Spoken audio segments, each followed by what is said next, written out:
قد فتنا الذين من قبلهم فليعلمن الله الذين صدقوا وليعلمن الكاذبين.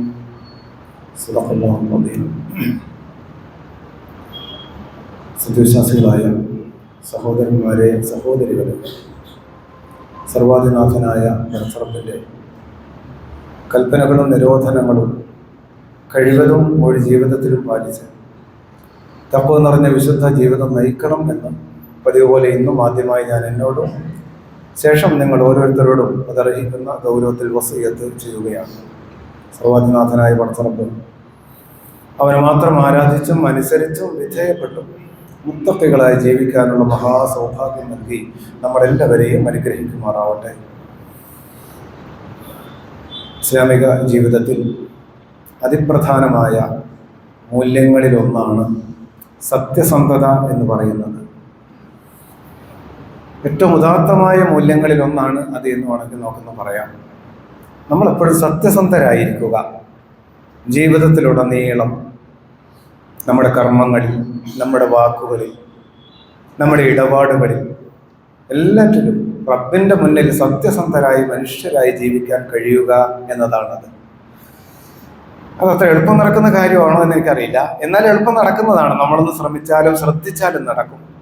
പലപ്പോഴും നമ്മൾ ജീവിതത്തിൽ ശ്രദ്ധിക്കാതെ പോകുന്ന കാര്യങ്ങളിൽപ്പെട്ടതാണ് അതൊക്കെ.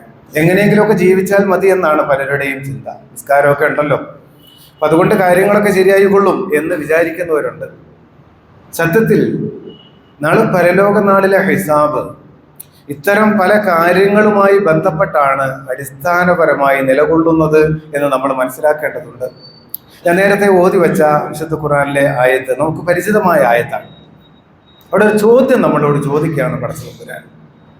അഹ്സബന്നാസു അൻ യുത്രകൂ അൻ യഖൂലു ആമന്നാ, ഞങ്ങൾ മുഅ്മിനീങ്ങളാണ് എന്ന് പറഞ്ഞതുകൊണ്ട് മാത്രം നിങ്ങളെ വെറുതെ വിട്ടേക്കുമെന്നാണോ നിങ്ങൾ വിചാരിക്കുന്നത്?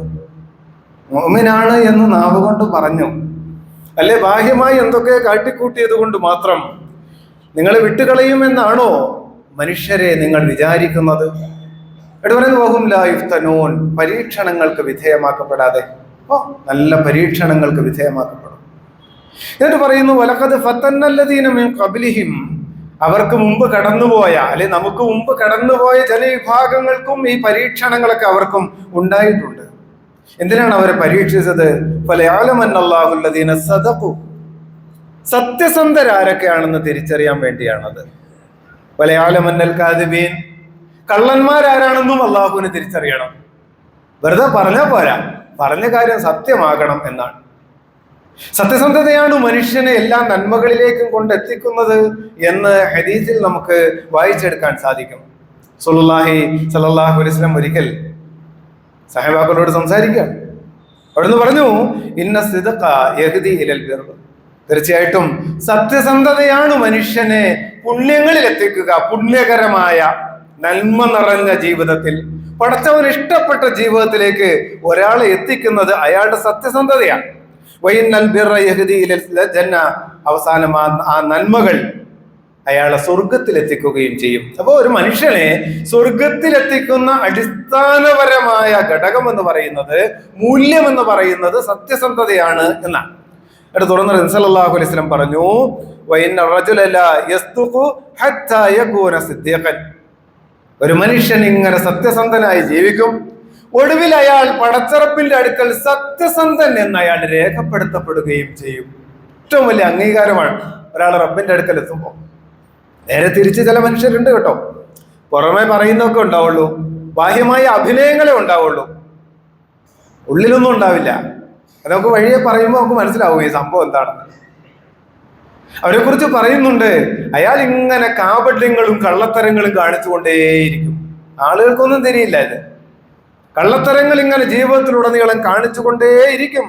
ഹത്താ യുക്തബ ഇൻദല്ലാഹി കദ്ദാബൻ, അവസാനം അയാൾ അള്ളാഹുവിന്റെ അടുക്കൽ അയാൾക്കൊരു പേര് രേഖപ്പെടുത്തപ്പെട്ടിട്ടുണ്ടാവും, കള്ളത്തരത്തിന്റെ ആശാൻ എന്നാണ്.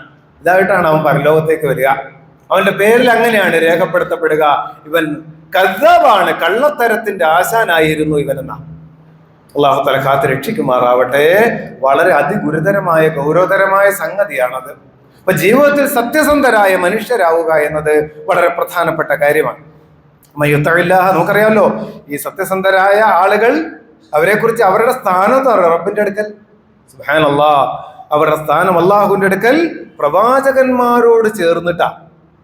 പ്രവാചകന്മാരെ കുറിച്ച് പറഞ്ഞു ഉടനെ പിന്നെ പറഞ്ഞ സിദ്ദീഖ് എന്നാ പറയണത്. അള്ളാഹു തആല നമ്മളെല്ലാവരെയും അനുഗ്രഹിക്കുമാറാവട്ടെ.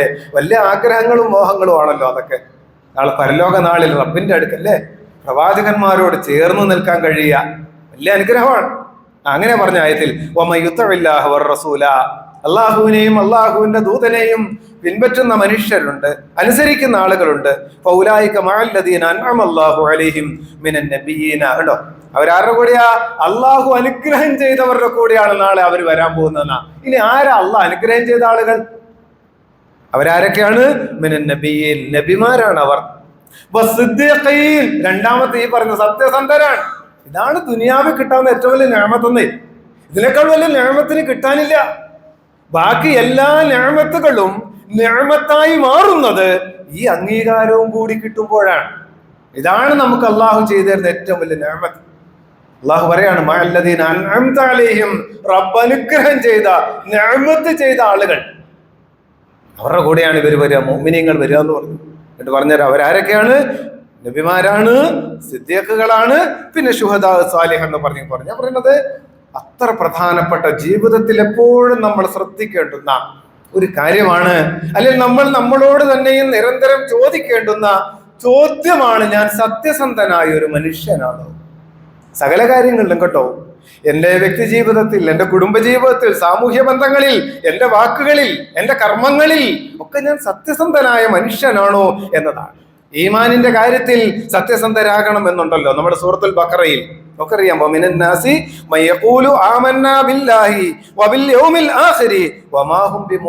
അല്ലാഹു പറയാ, ജനങ്ങളിൽ ചില ആളുകളുണ്ട്, അവരെന്താ അവരുടെ പ്രത്യേകത? അവർ പറയുന്നു, ഞങ്ങൾ അല്ലാഹുവിലും അന്ത്യനാളിലും വിശ്വസിച്ചവരാണെന്ന് അവർ പറഞ്ഞുകൊണ്ട് നടക്കാണ്. അല്ലാഹു പറയുന്നു, വമാഹും ബിമുഅ്മിനീൻ, അവർ മുഅ്മിനീങ്ങളല്ല. അയാൾ കാഫിറാണെന്ന് പറഞ്ഞ് നടക്കുന്നവരല്ല അവരിതിന്റെ ആളുകളാണ്. അല്ലെങ്കിൽ ഒരുത്തൻ ഇതിൽ നിന്നൊക്കെ പിടുത്തം വിട്ട് നിരീശ്വരവാദിയൊക്കെ ആയിട്ട് പോയി, അവനിപ്പോ ഇത് പറയാനൊക്കെ മാനക്കേട്. അതല്ല ഈ പറഞ്ഞത്. പുറത്തു പോയതിനെ കുറിച്ചല്ല പറയുന്നത്, അകത്ത് നിൽക്കുന്നവനെ കുറിച്ചാ. ചിലർ അങ്ങനെയാ. അല്ലാഹു തആല കാത്ത് രക്ഷിക്കുമാറാവട്ടെ. എപ്പോഴും നമ്മുടെ പ്രാർത്ഥനകളിൽ അതൊക്കെ ഉണ്ടാകണം കേട്ടോ. കാമിലായ, പൂർണ്ണമായ ഈമാനിന്റെ ഉടമകളായി ജീവിക്കാൻ, റബ്ബിന് പ്രിയപ്പെട്ട മനുഷ്യരാകാൻ ഉള്ള പ്രാർത്ഥനകൾ എപ്പോഴും നമ്മുടെ ജീവിതത്തിൽ നിരന്തരമായി ഉണ്ടാകേണ്ടതാ. അള്ളാഹു പറയാണ്, യുഹാദിഊന അല്ലാഹ, അവർ അള്ളാഹിനെ പറ്റിക്കാൻ നോക്കുക. വല്ലദീന ആമനൂ, സത്യവിശ്വാസികളെയും പറ്റിക്കാൻ നോക്കുകയാണ്. എന്നിട്ട് അള്ളാഹു പറയാണ്, അവരെ തന്നെയാ പറ്റിച്ചുകൊണ്ടിരിക്കുന്നത്. ഈമാനിന്റെ കാര്യത്തിലെ ഈമാൻ കടന്നുപോയ ഖുതുബയിൽ നമ്മൾ ചെറിയൊരു വർത്തമാനം ഞാൻ പറഞ്ഞിരുന്നു. ചെറുതായിട്ട് ചില കാര്യങ്ങൾ പറഞ്ഞു അല്ലേ. ഈമാൻ നമ്മുടെ അനുഭവമാണ്, റബ്ബുമായിട്ടുള്ള ഗാഢമായ ബന്ധമാണ്. കാരുണ്യവാനായ റബ്ബിന്റെ കാരുണ്യത്തെയും വാത്സല്യത്തെയും അനുഭവിക്കുന്ന അവസ്ഥയുടെ പേരാണ് ഈമാൻ. അങ്ങനെയാ. പരലോക നാളുണ്ട്, പരലോകം ഉണ്ടെന്ന് പറയലല്ല, ആ പരലോക നാളിനെ കുറിച്ചുള്ള ഓർമ്മയിൽ ഭയപ്പെടുന്ന മനുഷ്യരാണ്. റബ്ബേ, നിന്റെ മുന്നേ വന്നു നിൽക്കണ ആ ദിവസം പേടിയാകാണല്ല, എന്നെ കാക്കണേ പടച്ചവനെ എന്ന പ്രാർത്ഥനയിൽ ഹൃദയത്തിൽ നിന്ന് വരുന്ന മനുഷ്യനാണ് പരലോകത്തിൽ വിശ്വാസമുള്ള മനുഷ്യൻ. മറ്റേതിങ്ങനെ പറഞ്ഞു പോകണത്, അവന്റെ ജീവിതത്തിൽ സാധനമില്ല, അവൻ കള്ളം പറയുന്നവനാണ്. ഞാൻ പരലോക വിശ്വാസിയാണെന്ന് കളവ് പറഞ്ഞവനാണ് അവൻ. എന്തില്ല, അവനാ വികാരങ്ങളൊന്നും അവനിക്കില്ല. വയ്യത്ത് കാണുമ്പോഴും കബറടക്കാൻ പോകുമ്പോഴും ഇതൊന്നും നടക്കണമെന്നില്ല. മൂപ്പരെപ്പോഴും വേറെ ലോകത്താ, ഇവിടെ ഒന്നും അല്ല. കബറിന്റെ മുന്നിൽ കബറടക്കണ കാണുമ്പോഴും അല്ലാ, നാളെയാണോ എനിക്കറിയില്ല, പടച്ചവനെ നിർജീവമായി എന്നെ ഇതിലേക്ക് ഇറക്കി വെക്കുമല്ലോ അല്ലാ. ഈ മനുഷ്യൻ എന്റെ കൂടെ കഴിഞ്ഞിരുന്ന ഒരാളാണ്. അദ്ദേഹം ഇതാ വിട പറയാണ്, പുറത്തു കൊടുക്കണേ പടച്ചവനെ.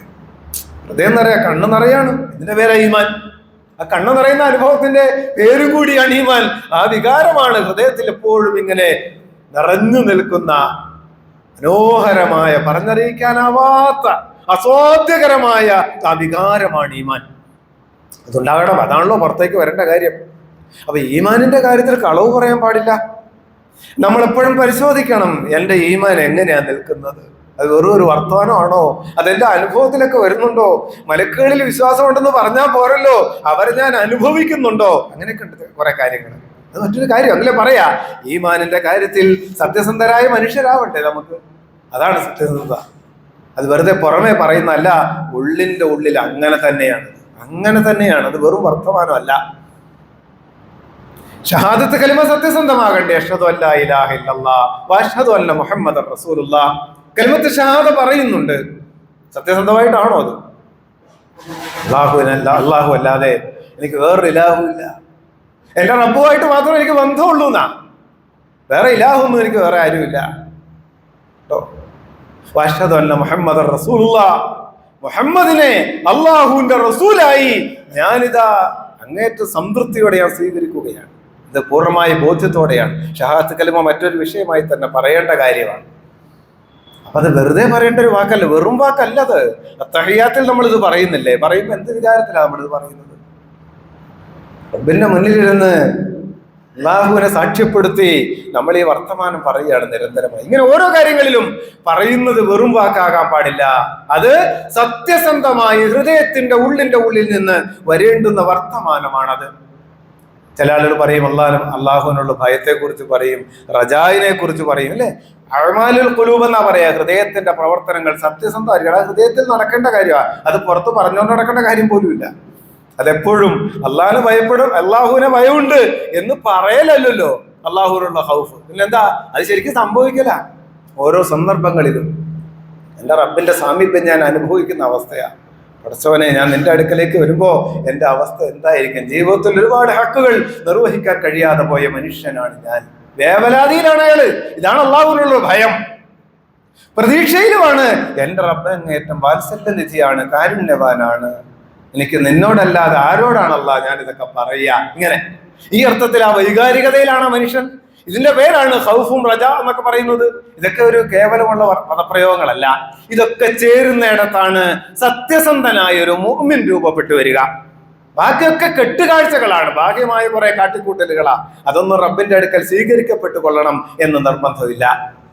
അതുകൊണ്ടാണല്ലോ ഇന്നല്ലാഹ ലാ യൻദുറു ഇലാ അജ്സാമിക്കും. അല്ലാഹു തആല നിങ്ങളുടെ ശരീരത്തിലേക്കല്ല നോക്കുന്നത്, വലാകിൻ യൻദുറു ഇലാ ഖുലൂബിക്കും. അല്ലാഹു ഹൃദയങ്ങളിലേക്കാണ് നോക്കുന്നത്. അവിടെ എന്താ സംഭവിക്കണമെന്നാ? അവിടെ ഉണ്ടാകുന്ന ഭയം, റബ്ബിന്റെ വാത്സല്യത്തോടുള്ള വല്ലാത്ത മോഹം, പരലോകത്തെക്കുറിച്ച് ആലോചിക്കുമ്പോൾ ഉണ്ടാകുന്ന സവിശേഷമായ വികാരങ്ങൾ, ഇതെല്ലാം ഉൾച്ചേർന്ന സംഘം. അപ്പൊ അതുകൊണ്ട് സത്യസന്ധരായ മുഅ്മിനുകളാവുക എന്നത് സത്യസന്ധതയുടെ ഏറ്റവും വലിയ പാഠങ്ങളിൽപ്പെട്ടതാ.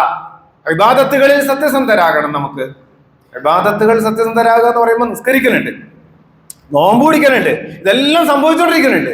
പക്ഷേ ആ നമസ്കാരത്തെ സത്യസന്ധമായിട്ടാണോ സമീപിക്കുന്നത്? എന്താ നമസ്കാരം? അതും വേറെ പറയേണ്ട കാര്യമാണ്. എങ്കിലും സൂചിപ്പിക്കുക, സത്യസന്ധമായിട്ട് നിസ്കരിക്കണ്ടേ? നിസ്കാരത്തിൽ ഒരുപാട് കാര്യം പറയണില്ലേ നമ്മള്, അല്ലെ? നിയത്ത് ചെയ്തിട്ട് ആദ്യം പറയുന്നത് അല്ലാഹു അക്ബർ എന്നാ. അല്ലാഹു അക്ബർ എന്നാ ആദ്യം പറഞ്ഞത്. എന്താ എന്റെ പൊരുള്? അല്ലാഹുവേ, നീ മാത്രമാണ് എനിക്ക് വലുത്, നീ മാത്രമാണ് എനിക്ക് വലുത്, ബാക്കിയെല്ലാം എനിക്ക് വളരെ നിസ്സാരമാണ്. പടച്ചവനെ, നിന്റെ പ്രീതി, നിന്റെ ദീന്, നിന്റെ താല്പര്യങ്ങൾ, ഇതൊക്കെയാണ് അല്ലാഹു എനിക്ക് വലുത്. വേറെ എല്ലാം എനിക്ക് ചെറുതാണ്. ബാക്കി ഈ ലോകത്തൊന്നുമില്ല, ആർക്കും ഇവിടെ ഒന്നും ചെയ്യാനും കഴിയില്ല. വലിയവരെന്ന് പറയാൻ ആരും ഈ ലോകത്ത് വേറെ ഇല്ല. അല്ലാഹുവേ, നീ മാത്രമാണ് എനിക്ക് വലുത്. നിന്റെ മുന്നിലല്ലാതെ ഒരാളുടെ മുന്നിൽ ഞാൻ തലകുലിക്കില്ല. റബ്ബിന്റെ മുന്നിൽ കേട്ടോ. അല്ലാഹു അക്ബർ. എനിക്ക് നിന്നെ കഴിഞ്ഞിട്ട് ബാക്കി എല്ലാം എനിക്കുള്ളൂ. എന്റെ കച്ചവടം, എന്റെ കൃഷി, എന്റെ സാമ്പത്തിക ഇടപാടുകൾ, എന്റെ കുടുംബജീവിതം, എന്റെ വ്യക്തി ജീവിതം, എന്റെ വ്യക്തി താല്പര്യങ്ങൾ, അല്ലാഹുവേ, നിന്നെ കഴിഞ്ഞിട്ടേ ബാക്കി എല്ലാം ഉള്ളൂ. അതൊക്കെ നിന്റെ പ്രീതിക്ക് വിധേയമായിട്ടാണെന്ന് പറഞ്ഞുകൊണ്ടാണ് കൈകെട്ടുന്നത്. അല്ലാഹു അക്ബർ ചെറിയൊരു വർത്തമാനമല്ല, അത്രത്തോളം ആഴമുള്ള സംസാരമാണ് നമ്മൾ അവിടെ പറഞ്ഞു വെക്കുന്നത്. ഇതുപോലെ ഓരോരോ കാര്യങ്ങളിലും നമ്മൾ സക്കാത്തിന്റെ കാര്യത്തിൽ സത്യസന്ധരാവുക എന്ന് പറഞ്ഞാൽ എന്താ? സക്കാത്തിൽ സത്യസന്ധരാവുക. ബേജാറാണ് ഒരാൾക്ക് തന്റെ സമ്പാദ്യത്തിന്റെ കാര്യത്തിൽ. അത് കൃത്യമായി രേഖപ്പെടുത്തി വെക്കുന്ന മനുഷ്യനാണ് അയാൾ. വർഷാവസാനം കണക്ക് നോക്കുമ്പോ കുറഞ്ഞു പോയോ എന്ന് ഭയപ്പെടുന്നയാളാണ് അയാൾ. കുറഞ്ഞു പോയോ പടച്ചവനെ, എന്തെങ്കിലും കുറവ് വന്നു പോയിട്ടുണ്ടോ എന്നതാ. മറ്റവനാരാ? മറ്റവൻ എങ്ങനെ ഇനി ഊരിച്ചാടാവെന്ന് നോക്കുന്നവനാ. അവൻ പുറമേ ഇതൊക്കെ പറയും, പക്ഷേ എങ്ങനെ ഊരിച്ചാടാൻ പറ്റും എന്നതിനെ കുറിച്ചുള്ള ഫിഖ് തേടി നടക്കാണ് മൂപ്പര്. ഇതാണ് രണ്ടു കൂട്ടര്. മറ്റേ ആൾക്ക് എന്താ? മറ്റേ ആൾക്ക് കൊടുത്തിട്ട് മതിയാകണില്ല. ഇത് മതിയാവോ? സഹാബാക്കളിലെ സക്കാത്തിനെ കുറിച്ചുള്ള വർത്തമാനത്തിൽ നമുക്ക് കാണാം, ഒരൊട്ടകം സക്കാത്ത് കൊടുക്കേണ്ട ആൾ തന്റെ ഒട്ടകക്കൂട്ടത്തിൽ ഏറ്റവും മുന്തിയ ഒട്ടകം ഏതാണെന്ന് അവർ പരിശോധിച്ചിരുന്നു. ഏറ്റവും വില പിടിപ്പുള്ള ഒട്ടകം ഏതാണ് കേട്ടോ, അതും അവർക്ക് കൊടുത്തിട്ട് മതിയാകാതെ കേട്ടോ. ഇങ്ങനെയാ ആ വൈകാരികത. ഇതാ സത്യസന്ധരായ മനുഷ്യർ, അത്രത്തോളം പടച്ചറബുമായി ബന്ധമുള്ളവരാണ് അവർ. സത്യസന്ധമാണ് എല്ലാ കാര്യങ്ങളും. നമ്മുടെ നമസ്കാരമായാലും സക്കാത്തായാലും സകല കാര്യങ്ങളും ഇത് വേണം. ഇതുപോലെ ഒരു കാര്യമാണ് കേട്ടോ. ഇപ്പൊ ഞാനിത് പറഞ്ഞുകൊണ്ടിരിക്കല്ലേ, അതൊരു സംഗതിയാണ് അല്ലെ. പറയുന്ന ആള് സത്യസന്ധമായിട്ട് പറയണ്ടേ, അതീവ ഗുരുതരമാണ് ഈ കാര്യം. പറയുന്ന ആൾ സത്യസന്ധമായിട്ട് പറയണ്ടേ, സത്യസന്ധനാകണ്ടേ പറയുന്നയാൾ. ഇതൊരു പ്രധാനപ്പെട്ട കാര്യമല്ലേ. ഖുർആനിൽ എത്ര സ്ഥലങ്ങളിലാണ് ഇതിനെ വിചാരണ ചെയ്യുന്നത്, അതീവ ഗുരുതരമായി വിമർശിക്കുന്നത്. അറിയാം, റസൂലുള്ളാഹി സ്വല്ലല്ലാഹു അലൈഹി വസല്ലം ഒരിക്കൽ ഈ വഅദ് പറയുന്ന, നസീഹത്ത് നടത്തുന്ന ആളുകളുടെ മുന്നിൽ പ്രഭാഷണങ്ങൾ നിർവഹിക്കുന്ന ആളുകളെ കുറിച്ച് വർത്തമാനം പറയുന്നുണ്ട്. അവിടുന്ന് പറഞ്ഞു, യഖ്റുജു ഫി ആഖിരി സമാനി, ലോകാന്ത്യത്തോടടുക്കുമ്പോൾ റിജാലുൻ, ചില ആളുകൾ രംഗത്ത് വരും. ചില ആളുകൾ രംഗത്ത് വരും. അവരുടെ പ്രത്യേകത എന്താ? യഖ്തിലൂന ദുനിയാ ബിദ്ദീൻ, ദീന് കൊടുത്ത് എങ്ങനെ ദുനിയാവ് സമ്പാദിക്കാമെന്ന് ചിന്തിക്കുന്നവരാണ് അവർ. ദീന് വിറ്റിട്ട് ദുനിയാവ് എങ്ങനെ സമ്പാദിക്കാം എന്ന് ചിന്തിക്കുന്നവരാണ് അവർ. എന്നിട്ട് പറഞ്ഞു, അൽസിനതുഹും അഹ്ലാ മിന സക്കർ, അവരുടെ ഉപാധി എന്താ? അവർ ഇതിന് ഉപയോഗിക്കുന്ന ടൂൾ എന്താ? അവരുടെ നാവാണ്. നാവ് കൊണ്ടാ മനോഹരമാണ് പ്രസംഗം. നബി സല്ലല്ലാഹു അലൈഹി വസല്ലം പറഞ്ഞു, അൽസിനതുഹും അഹ്ലാ മിന സക്കർ, അവരുടെ നാവുകൾ തേനിനെ പഞ്ചസാരയേക്കാൾ മധുരിക്കുന്നതാണ്. എന്തോ ഒരു വർത്തമാനം പറയും, കേട്ട് കഴിഞ്ഞ ആളുകളൊക്കെ സങ്കടപ്പെടും, തേങ്ങിപ്പോകും. എന്തോ ഒരു വർത്തമാനമാണ് ഈ പറയുന്നത് റബ്ബേ എന്നൊക്കെ നിങ്ങൾ ആലോചിച്ചു പോകും കേട്ടോ. സല്ലല്ലാഹു അലൈഹി വസല്ലം പറയണം, അല്ലാഹു തആല കാത്ത് രക്ഷിക്കുമാറാവട്ടെ. ഭയപ്പെടേണ്ട കാര്യമാണ് ഇതെല്ലാം. നാളെ പരലോക നാളിൽ ഹിസാബിന്റെ വേളയിൽ ആദ്യം വിചാരണ നടത്തപ്പെടുന്ന ആളുകളിൽ ഒരു കൂട്ടര് പണ്ഡിതന്മാരാണെന്ന. പണ്ഡിതന്മാർ ആദ്യം ഇവന്റെ കാര്യത്തിൽ തീരുമാനം എടുക്കട്ടെ എന്നാ. അപ്പൊ നാട് നന്നാക്കാൻ നടന്ന ആളാണേ, മൂപ്പരുടെ കാര്യത്തിൽ തീരുമാനം ആദ്യം. വിചാരണ നടക്കോടെ. അതുകൊണ്ട് ഒരാളെ വിടില്ലോട്ടോ. ശുഹദാക്കൾ നമ്മൾ വിചാരിക്കണ്ട, ഒരാൾക്കും ഒരു അളവില്ലാത്ത ദിവസമാണത്. അത് സാധാരണക്കാർക്കും ഇല്ല, പണ്ഡിതനും ഇല്ല, പാമരനും ഇല്ല, ഒരാൾക്കും ഇല്ല. സകലരും അവിടെ വിചാരണയ്ക്ക് വിധേയമാകും. ഇവിടെ ആളായിട്ടൊക്കെ നടക്കാം. അവിടെ ഈ പരിപാടി ഒന്നുമില്ല. അവിടെ മലക്കുകൾ കള്ളം പറയുന്നവരല്ല, ഇത് രേഖപ്പെടുത്തുന്ന ആളുകളെ അവർ സത്യസന്ധരാ. അവർ മുഴുവൻ കാര്യങ്ങളും അവർ രേഖപ്പെടുത്തിക്കൊണ്ടിരിക്കുക. അവർക്ക് സത്യം മാത്രമേ അവർക്ക് അറിയുള്ളൂ കേട്ടോ. അതുകൊണ്ട് നമ്മുടെ ഒരു കാപട്യോ അവർക്കറിയില്ല. അവരെല്ലാം കൃത്യമായിട്ടാണ് രേഖപ്പെടുത്തുക. അവർക്ക് വേറൊന്നും അറിയത്തില്ല. ഒരു കാര്യം എഴുതുമ്പോ അത് മൊത്തത്തിലാ രേഖപ്പെടുത്തല് കേട്ടോ. ഹൃദയവികാരങ്ങൾ അടക്കമാണ് അവന്റെ കാര്യത്തിൽ തീരുമാനമാകുന്ന. നബി സല്ലല്ലാഹു അലൈഹി വസല്ലം പറഞ്ഞു, അങ്ങനെ ചില ആളുകൾ വരും. യഖൂലുല്ലാഹു, അല്ലാഹു അവരോട് ചോദിക്കും അത്രേ. റസൂൽ തുറന്നു പറയുന്നുണ്ട്, വഖുലൂബുഹും ഖുലൂബുൽ ദിആബ്, അവരുടെ ഹൃദയങ്ങൾ ചെന്നായ്ക്കളുടെ ഹൃദയം പോലെയാണ്. വേറെ ഹദീസിലുള്ള ആട്ടും തോൽ അണിഞ്ഞ മനുഷ്യരായിരിക്കും വരുന്ന ചെന്നായ്ക്കളെ പോലെയാണ് ഉള്ളു. എന്താ അറിയോ? ആർത്തി വരുത്ത ചെന്നായ്ക്കളാ. പണം എത്ര കിട്ടുമെന്നാ പ്രധാനപ്പെട്ട കാര്യം. കിട്ടാവുന്നൊക്കെ വാങ്ങണം കേട്ടോ, സമ്പാദിക്കാവുന്നിടത്തോളം സമ്പാദിക്കണം. ബാക്കിയൊക്കെ പരലോകത്തെത്തുമ്പോൾ നമുക്ക് നോക്കാവുന്ന കേട്ടോ. അങ്ങനെ പറയുന്ന ആളുകളുണ്ട്, ഒരാത്മാർത്ഥതയും ഇല്ലാത്ത മനുഷ്യർ. സല്ലല്ലാഹു അലൈഹി വസല്ലം തുറന്നു പറയാണ്, യഖൂലുല്ലാഹു, അല്ലാഹു പറയും അവരോട്, അബി യഗ്തറൂൻ, നീ എന്നെ കാരണമാണോ, ഞാൻ നിനക്ക് സാവകാശം തന്നതുകൊണ്ടാണോ നീ ഈ വഞ്ചനയിൽ അകപ്പെട്ടു പോയത്? അതുകൊണ്ടാണോ നീ ചതിയിൽ അകപ്പെട്ടു പോയത്? നിന്നെ ഇപ്പൊ പിടിക്കണില്ല എന്ന് മാത്രമേ ഉള്ളൂ. ഇപ്പൊ പിടിക്കണില്ല എന്നേ ഉള്ളൂ. കാത്തിരിക്കേണ്ട ഒരു ദിവസം കേട്ടോ. അതുകൊണ്ട് ആരും അത് കണക്കാക്കേണ്ടതില്ല എന്ന് പറയുന്നത് ദീർഘമാണ് ഹദീസ്. ഞാൻ പറഞ്ഞു വരുന്നത് സകല ആളുകളും അങ്ങനെയാ. ഖുർആൻ പറയുന്നത്, ഖുർആൻ പറയാൻ ഭൗതിക ജീവിതത്തിൽ ചില ആളുകളെ വർത്തമാനം, പ്രഭാഷണം നിന്നെ അത്ഭുതപ്പെടുത്തി കളയും. അവരുടെ ഹൃദയങ്ങളിലുള്ള കാര്യങ്ങൾക്കെല്ലാം അള്ളാഹിനെ അവർ സാക്ഷ്യപ്പെടുത്തും. അള്ളാഹിനൊക്കെ സാക്ഷി നിർത്തിയാണ് സംസാരം. ഇതൊക്കെ അവർ ചെയ്തുകൊണ്ടിരിക്കും. അവൻ സത്യത്തിന്റെ ബദ്ധവൈരിയായിരിക്കും ഹൃദയത്തിൽ. അവൻ ഒരു സംഗതിയില്ല. അവൻ വൈകുന്നേരം പോരുന്ന ചിരിക്കുന്നുണ്ടാവും. ആളുകളോടൊക്കെ ഇങ്ങോട്ട് പറഞ്ഞിട്ടേ, പ്രസംഗമൊക്കെ തിരക്കേടില്ല, നന്നായി. അപ്പൊ അത് വെച്ചിട്ടാ ഇനി അടുത്തൊരു കച്ചവടം, ഇതാ പരിപാടി എന്നല്ലാതെ യാതൊരു ജീവിതത്തിൽ ഈ സാധനമേ അവർക്കുണ്ടാവില്ല. ഏത് വിഷയത്തെ കുറിച്ച് പറഞ്ഞാലും പ്രസംഗം നടക്കും. പ്രസംഗത്തിന് കുറവൊന്നുമില്ല, വിഷയം കൊടുത്താൽ മതി, പ്രസംഗിക്കുക തന്നെ. അത് ഏറ്റവും മനോഹരമാക്കും. ഞാൻ പറയുന്നത് എല്ലാ പ്രഭാഷകരും മോശമാണെന്നൊന്നും അല്ല ഇത് പറഞ്ഞതിന്റെ അർത്ഥം കേട്ടോ. അങ്ങനെ ചിന്തിക്കരുത്. അങ്ങനെ ഉണ്ടാകാം. പറഞ്ഞപ്പോ അതും കൂടെ പറഞ്ഞാണ് ഞാൻ. അങ്ങനെ ഉണ്ടാകാം. എല്ലാവരും അങ്ങനെയാണെന്നല്ല, വളരെ ആത്മാർത്ഥമായി അള്ളാഹുവിന്റെ ദീനിനെ സ്നേഹിക്കുന്ന അങ്ങനത്തെ മനുഷ്യരുമുണ്ട് കേട്ടോ. പക്ഷേ ഇങ്ങനെ വിഭാഗങ്ങളും ഉണ്ടാകും. അതുകൊണ്ട് അറിവുള്ളത് കൊണ്ട് മാത്രം ഒരു മനുഷ്യൻ സത്യസന്ധനായ മനുഷ്യനായിക്കൊള്ളണമെന്ന് യാതൊരു നിർബന്ധവുമില്ല എന്നാണ് ആ പറഞ്ഞതിന്റെ പൊരുൾ. അതല്ലേ? അതുകൊണ്ട് പണ്ഡിതനാവട്ടെ പാമരനാവട്ടെ ആരാവട്ടെ, താൻ സത്യസന്ധനായ മനുഷ്യനാണോ എന്നത് റബ്ബിന്റെ അടുക്കൽ നിരന്തരമായി വിലയിരുത്തപ്പെട്ടുകൊണ്ടിരിക്കുന്നുണ്ട് എന്ന് നമ്മൾ മനസ്സിലാക്കേണ്ടതുണ്ട് കേട്ടോ. അത് വളരെ പ്രധാനപ്പെട്ട കാര്യമാണ്. എന്ന് മാത്രമല്ല, പിന്നെ നമുക്കറിയാമല്ലോ, തബൂക്ക് യുദ്ധവുമായി ബന്ധപ്പെട്ടുള്ള പ്രസിദ്ധമായ ഒരു സംഗതി ഉണ്ട് അല്ലേ. ആ യുദ്ധത്തിൽ പങ്കെടുക്കാതെ മാറി നിന്ന കുറെ ആളുകളുണ്ട്. മുനാഫിക്കീങ്ങളാണ് ഭൂരിപക്ഷം, ഓരോ കാരണങ്ങളൊക്കെ പറഞ്ഞിട്ടേ. നബി സല്ലല്ലാഹു അലൈഹി വസല്ലം യുദ്ധം കഴിഞ്ഞ് ഇങ്ങനെ മടങ്ങി വന്നു അല്ലേ. യുദ്ധമൊന്നും നടത്തേണ്ടി വന്നില്ല, അവരൊക്കെ പിരിഞ്ഞു പോയി. അങ്ങനെ ദീർഘമായ വലിയ ചരിത്രമാണ്. ഭയങ്കരമായ വേനൽക്കാലമാണ്, കഠിനമായ ചൂടിന്റെ സമയത്താണിത്. ഈത്തപ്പഴമൊക്കെ പഴുത്ത ഭാഗമായി നിൽക്കുക. ആർക്കൊരു മടി തോന്നും. ഇത് യുദ്ധത്തിന് പോകണേ, ചെറിയ ദൂരമല്ല, അത്രയും ദൂരം യാത്ര ചെയ്യണം. ഒരു വെയിലത്താണ്, മരുഭൂമി കൂടെ പോകണ്ടേ. ഇതാണ് പരീക്ഷണം. ഈ പറഞ്ഞൊക്കെ ശരിയാണെന്ന് അറിയണ്ടേ, എല്ലാം ഞാൻ റബ്ബിന് കൊടുത്തു എന്നൊക്കെയാണല്ലോ ഈ പറയല്. അവിടെ പരാജയപ്പെടുകയാണ് ഒരുപാട് മനുഷ്യർ. പല കാരണങ്ങളും അവരിങ്ങനെ വന്നതിന് ശേഷം ഈ പിന്തിൽ നിന്ന് എല്ലാവരെയും വിളിക്കുകയാണ്. മസ്ജിദ് നബവിയിൽ പള്ളിയിലേക്ക് എല്ലാവരും വിളിച്ചു. എല്ലാവരും വന്നു. നബി സല്ലല്ലാഹു അലൈഹി വസല്ലം ഓരോട് ചോദിക്കുകയാണ്, പേരൊക്കെ വിളിച്ചിട്ട് എന്താ വരാണ്ടിരുന്നത്? മുനാഫിക്കീങ്ങൾ ഇങ്ങനെ ഓരോ കാരണം പറയാണ് കേട്ടോ.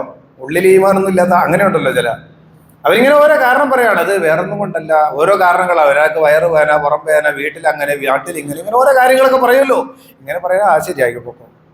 പക്ഷെ ഈ പറഞ്ഞു പോകുന്നതിൻ്റെ കൂടെ ഒരു 3 ആളുകൾ ഇതിൻ്റെ ഇടയ്ക്ക് കടന്നു വന്ന ഓരോരുത്തരായിട്ട് ഇങ്ങനെ വന്നു.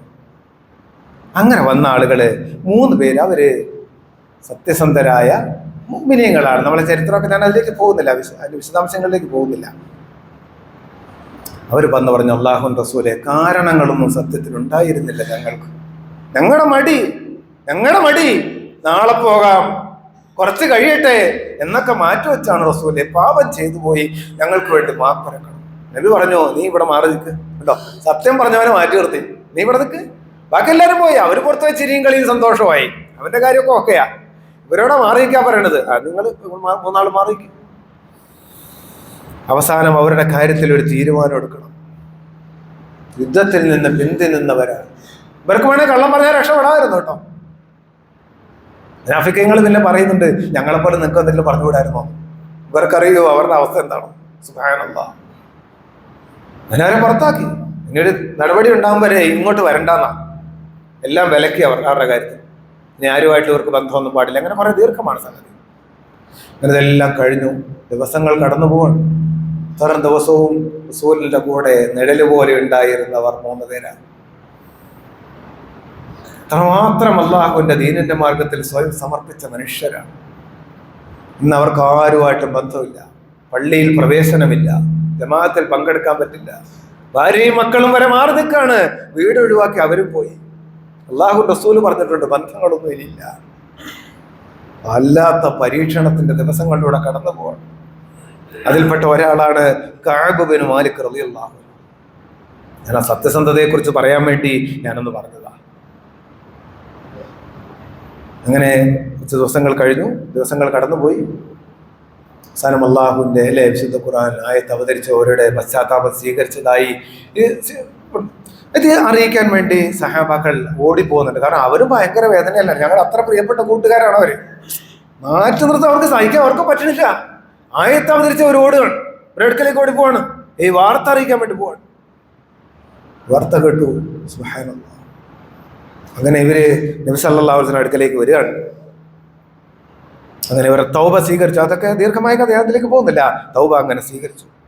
അങ്ങനെ കഅബ് ബിൻ മാലിക് റളിയല്ലാഹു അൻഹു നബി സല്ലല്ലാഹു അലൈഹി വസല്ലം പറയണ, ഖാല യാ റസൂലല്ലാഹ്, അല്ലാഹുവിന്റെ റസൂലേ, ഇന്നല്ലാഹ തആല ഇന്നമാ അൻജാനി ബിസ്സദഖ്, സത്യസന്ധത കാരണമായിട്ടാണ് അല്ലാഹു എന്നെ ഈ മഹാവിപത്തിൽ നിന്ന് രക്ഷപ്പെടുത്തിയത്. എന്നിട്ട് അദ്ദേഹം പറയാണ്, വഇന്ന മിൻ തൗബതി, ഞാൻ എന്റെ തൗബയുടെ എപ്പോഴുമുള്ള വചനമായിരുന്നു എന്താ, അല്ലാ ഉഹദ്ദിസ ഇല്ലാ സിദ്ഖൻ മാ ബഖീതു, ഞാൻ ഇനി ജീവിതകാലത്ത് ഒരിക്കലും കളവ് പറയില്ല അല്ലാഹ്. എന്താ പറഞ്ഞാൽ മനസ്സിലായ സംഗതി? നബിയോട് ഇപ്പം കളഞ്ഞു പറഞ്ഞു എന്നല്ല, അതായത് എന്റെ ജീവിതം കൊണ്ട് എനിക്ക് സത്യസന്ധനാകാൻ കഴിഞ്ഞില്ല, ഞാൻ എല്ലാം റബ്ബിന് സമർപ്പിക്കാമെന്ന് പറഞ്ഞിരുന്ന മനുഷ്യനാണ്, അള്ളാഹു റസൂലിനോട് ബൈഅത്ത് ചെയ്ത ആളാണ് ഞാൻ. എനിക്ക് ആ സത്യസന്ധത പുറത്താക്കാൻ എനിക്ക് കഴിയാതെ പോയി. ഞാൻ റബ്ബിനോട് നിരന്തരം പറഞ്ഞു, അല്ലാഹ് ഇനി ഒരിക്കലും ഇങ്ങനെ സംഭവിക്കില്ല. എന്റെ ഷഹാദത്ത് കലിമയിൽ അള്ളാഹുവിന്റെ റസൂലിനോടുള്ള ബൈഅത്തിൽ ഇനി ഒരിക്കലും ഒരു നിലയ്ക്ക് ഞാൻ എന്റെ ജീവിതത്തിൽ കളവ് സംഭവിക്കുകയില്ല എന്നുള്ള എന്റെ കരഞ്ഞുള്ള പറച്ചിലാണ് റബ്ബ് എന്റെ കാര്യത്തിൽ സ്വീകരിച്ചത് എന്ന് കഅബ് ബിൻ മാലിക് റളിയല്ലാഹു അൻഹു പറയുന്നുണ്ട്. അത്ര പ്രധാനമാണിത്. അല്ലാതെ നമ്മളിങ്ങനെ വിചാരിക്കേണ്ട, ആളുകളൊക്കെ പറ്റിച്ച് നമുക്കിങ്ങനെ എല്ലാ കാലത്തും ജീവിക്കാം, ഇതൊന്നും നമ്മൾ വിചാരിക്കേണ്ടതില്ല. അങ്ങനെ ധാരാളം സംഭവങ്ങൾ ഹദീസുകളിലൊക്കെ നമുക്കിങ്ങനെ കാണാൻ സാധിക്കും. ഒരു കാര്യം കൂടി പറഞ്ഞുകൊണ്ട് ഞാനിത് ഈ സംഗതി നമ്മുടെ ആ ബോധ്യത്തിലേക്ക് കൊണ്ടുവരാൻ വേണ്ടി ഒരു കാര്യം കൂടിയാണെന്ന് സൂചിപ്പിക്കാം. ഒരിക്കലുണ്ട് ഒരു അഅറാബിയായ മനുഷ്യൻ റസൂലുള്ളാഹി സ്വല്ലല്ലാഹു അലൈഹി വസല്ലം അടുക്കലേക്ക് വന്നു. വന്നിട്ട് പിന്നെ റസൂലിനോട് വന്നിട്ട് പറഞ്ഞു, എന്താ പറയുന്നത്, ഫആമന ബിഹി, നബിയിൽ വിശ്വസിച്ചു, വത്തബഅഹു, നബി സല്ലല്ലാഹു അലൈഹി വസല്ലം ഇത്തിബാഅ ചെയ്യാൻ തീരുമാനിച്ചു. ഒരു അറാബിയായ സാധാരണ ഗ്രാമീണനായ ഒരു സാധാരണ മനുഷ്യനാണ് കേട്ടോ. വഖാല, എന്നിട്ട് അദ്ദേഹം പറഞ്ഞു, നബി സല്ലല്ലാഹു അലൈഹി വസല്ലം പറഞ്ഞു, ഉഹാജിറു മഅക്, അല്ലാഹുവിന്റെ റസൂലേ, ഞാൻ താങ്കളോടൊപ്പം ഹിജ്റ ചെയ്യും. എന്തും ഞാൻ ഒഴിവാക്കും, എല്ലാം ഞാൻ ഒഴിവാക്കി വന്നിരിക്കുകയാണ്, ഇനി അങ്ങോട്ട് മടക്കമൊന്നുമില്ല.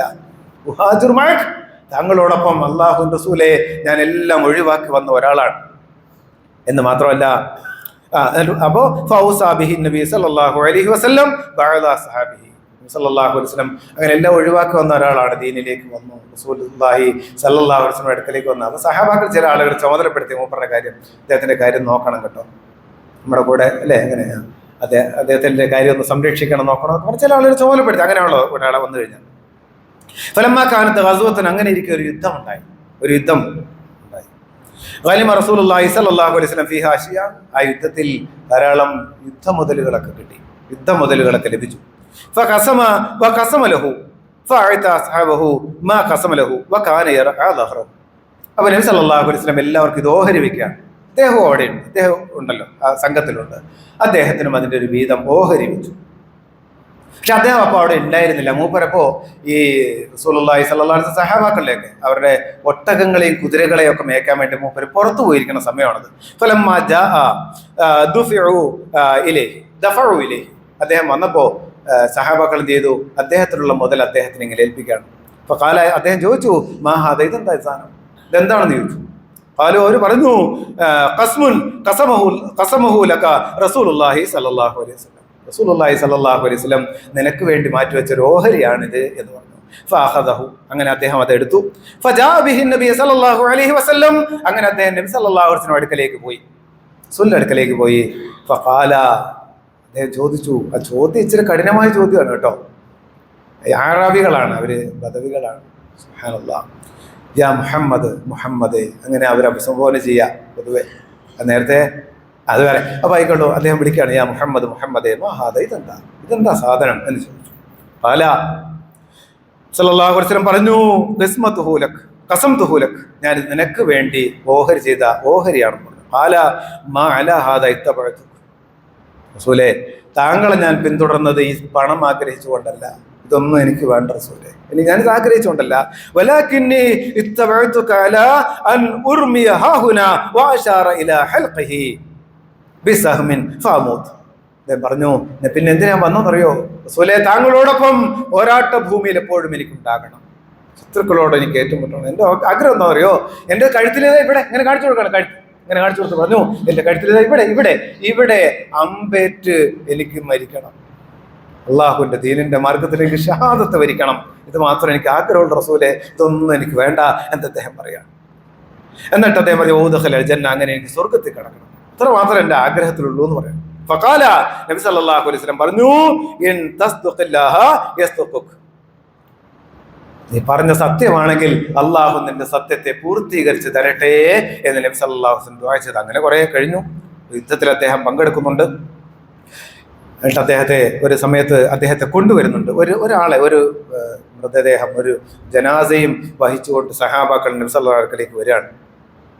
എന്നിട്ട് ഫഖാല നബി സല്ലല്ലാഹു അലൈഹി വസല്ലം ചോദിച്ചു, അഹു ഇത് അദ്ദേഹമാണോ എന്ന് ചോദിച്ചു.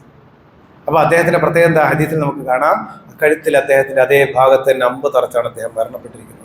നബി സല്ലല്ലാഹു അലൈഹി വസല്ലം ചോദിച്ചു, പണ്ടെപ്പോഴും നമ്മളോട് ഇങ്ങനെ അമ്പ് കൊണ്ട് മരിക്കണമെന്ന് പറഞ്ഞിരുന്ന അദ്ദേഹം തന്നെ അല്ലേ ഇതെന്ന് ചോദിച്ചു. ചിലപ്പോൾ മുഖം കണ്ടിട്ട് പെട്ടെന്ന് മനസ്സിലായിട്ടുണ്ടാവില്ല.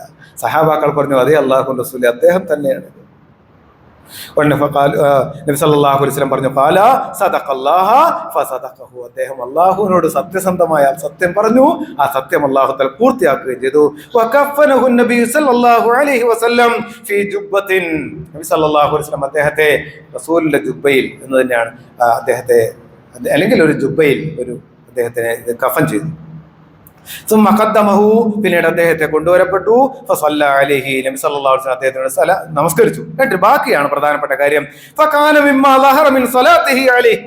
അദ്ദേഹത്തിന് വേണ്ടി നമസ്കാരത്തിൽ നബി സല്ലല്ലാഹു അലൈഹി വസല്ലം ധാരാളമായി നിർവഹിച്ച പ്രാർത്ഥന ഇതായിരുന്നു, അല്ലാഹുമ്മ ഇന്ന ഹാദാ അബ്ദുക.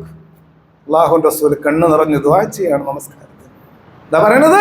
അല്ലാഹുമ്മ ഇന്ന ഹാദാ അബ്ദുക, അല്ലാഹുവേ ഇത് നിന്റെ ഒരു അടിമയാണ്, നിന്റെ ഒരു അടിമയാണ്. ഖറജ മുഹാജിറൻ ഫീ സബീലിക്, മുഹാജിറായി നിന്റെ മാർഗത്തിൽ പുറപ്പെട്ട ആളാണ് അദ്ദേഹം. ഫഖുതില ഷഹീദാ, അദ്ദേഹം ഇതാ ഷഹീദായി ഇതാ വധിക്കപ്പെട്ടിരിക്കുന്നു.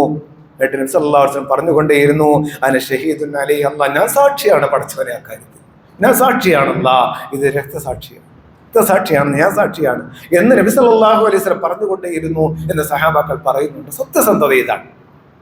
ഒന്നിന്റെ മുന്നിലും ഒരു പ്രലോഭനത്തിന്റെ മുന്നിലും മാറ്റിവെക്കാൻ കഴിയാത്ത വിധം, അതൊക്കെ നമുക്ക് കണക്കാക്കാൻ കഴിയുന്നതിനപ്പുറം നിൽക്കുന്ന സത്യസന്ധതയുടെ വലിയ പാഠങ്ങളാണ്. നമ്മളെപ്പോഴും വിചാരണ ചെയ്യേണ്ടത്, ഞാൻ എത്ര കണ്ട് സത്യസന്ധനാണ്, ഞാൻ ഒരുപാട് കാര്യം പറയാറില്ലേ, നമസ്കാരത്തിലൂടെ, ഷഹാദത്ത് കലിമയിലൂടെ, ഈമാനിന്റെ പ്രഖ്യാപനത്തിലൂടെ ഒരുപാട് കാര്യങ്ങൾ പറയാറില്ലേ.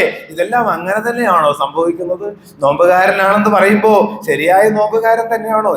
2 മാസം തികച്ചില്ല റമദാൻ, ശരിയായ നോമ്പുകാരൻ തന്നെയാണോ? ഈ പറഞ്ഞ പ്രകാരമൊക്കെ ആണോ ഇതിന്റെ കാര്യങ്ങളൊക്കെ ഉള്ളത്? റബ്ബിന്റെ പ്രീതി അത്രമാത്രം ആഗ്രഹിക്കുന്ന മനുഷ്യനാണോ ഞാൻ? ഹജ്ജിന് പോകുമ്പോൾ, ഉംറയ്ക്ക് പോകുമ്പോൾ, എല്ലാ കാര്യങ്ങളും ജീവിതത്തിലുടനീളം ആ മൂലാഗ്രഹം സത്യസന്ധരായ മനുഷ്യരാവുക എന്നത് ഏറ്റവും വലിയ പാഠമാണ്. സർവാധിനാഥനായ പടച്ചറബ്ബ് നമ്മളെല്ലാവരെയും അനുഗ്രഹിക്കുമാറാവട്ടെ. സത്യസന്ധരായി ജീവിക്കാൻ, സത്യസന്ധരായി ഈ ലോകത്ത് നിന്ന് വിട പറഞ്ഞ് പടച്ചറബ്ബിനെ സത്യസന്ധരായ മനുഷ്യരായി കണ്ടുമുട്ടാനുള്ള മഹാസൗഭാഗ്യം നൽകി അള്ളാഹു നമ്മളെ അനുഗ്രഹിക്കുമാറാവട്ടെ.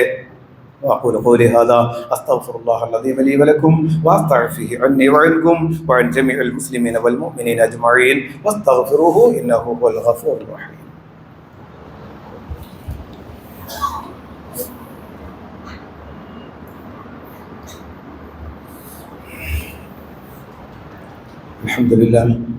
الحمد لله حمدا كثيرا كما أمر، وأشهد أن لا إله إلا الله وحده لا شريك له المتعالي عن المشاركة والمشاكلة لسائر البشر، وأشهد أن محمدا عبده ورسوله النبي المعتبر. أيها الناس، أوصيكم عباد الله وإياي بتقوى الله، واعلموا أن الله تعالى صلى على نبيه قديما، فقال تعالى إن الله وملائكته يصلون على النبي يا أيها الذين آمنوا صلوا عليه وسلموا تسليما. اللهم صل على محمد وعلى آل محمد كما صليت على إبراهيم وعلى آل إبراهيم في العالمين إنك حميد مجيد.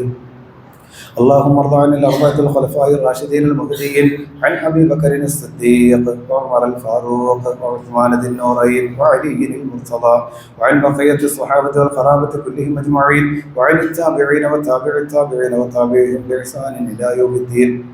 പ്രിയ സഹോദരങ്ങളെ, ഒരിക്കൽ കൂടി ഞാൻ എന്നോടും നിങ്ങൾ ഓരോരുത്തരോടും അള്ളാഹുവിൻ്റെ ആജ്ഞാനിർദ്ദേശങ്ങൾക്ക് വിധേയപ്പെട്ട് മുത്തഖകളായി ജീവിക്കണമെന്ന് വീണ്ടും വസിയത്ത് ചെയ്യുകയാണ്. സർവാധിനാഥനായ പടച്ചറബ്ബ് നമ്മളെല്ലാവരെയും തഖ്വ നിറഞ്ഞ വിശുദ്ധ ജീവിതം നയിക്കാൻ ഉദവി നൽകി അനുഗ്രഹിക്കുമാറാവട്ടെ. നമ്മുടെ പള്ളിയുടെ നിർമ്മാണ പ്രവർത്തനങ്ങൾ നടന്നുകൊണ്ടിരിക്കുക. എല്ലാവരും ശ്രദ്ധയിൽപ്പെട്ടിട്ടുണ്ടാകുന്ന ഒരു കാര്യം, നമ്മൾ നിസ്കരിക്കാൻ വരുന്ന നമ്മുടെ പള്ളിയാണിത്, നമ്മുടേതാണ്.